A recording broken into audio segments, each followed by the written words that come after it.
નજીકના સગા સંબંધીઓના લગ્નમાં ના જાઓ ને એટલે પછી ફરી વાર ભેગા થઈને ઘરે આવે ને આપણે ત્યારે પ્રશ્ન પૂછે કે હા બેટા તું કેમ નહોતો આવ્યો, તું કેમ નથી આવતી, કોઈના લગ્નમાં કેમ નથી જતો, આમ છે તેમ છે ફલાણું ઢીંગાણું.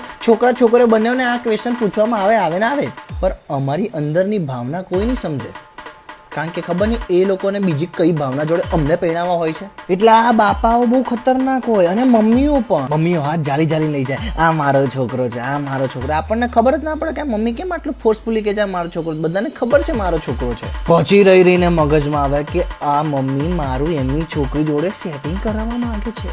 અને આ જ લફડું સેમ પપ્પા એમની છોકરીઓ માટે કરે. પપ્પા બધી છોકરીઓ પોતાની છોકરીને લઈને જશે કે આ આપણી છે, આ મારી છોકરી છે, આ મારી છે. છોકરો શોધી ધીરે બોલે એટલે એની છોકરીની ફાટે. કોની ના ફાટે? બાર સેટિંગ ના હોય. અને આ બધા લફડા થાય એટલે આ છોકરો ને છોકરી જે ગયા હોય લગ્નમાં એમના બોયફ્રેન્ડ ને ગર્લફ્રેન્ડ ગુસ્સે થાય કે તું કોઈના લગ્નમાં ના જઈશ. એટલે અહીંયા બીજાના લગ્નમાં જઈને લગ્નની વાતો તો આપણી જ થાય. ધેટ્સ વાય અમે લગ્નમાં નથી આવતા. જો તો પણ તમને ખણ હોય લગ્ન કરવાની તો તમે કરો, અમારા ના કરાવો. કોઈને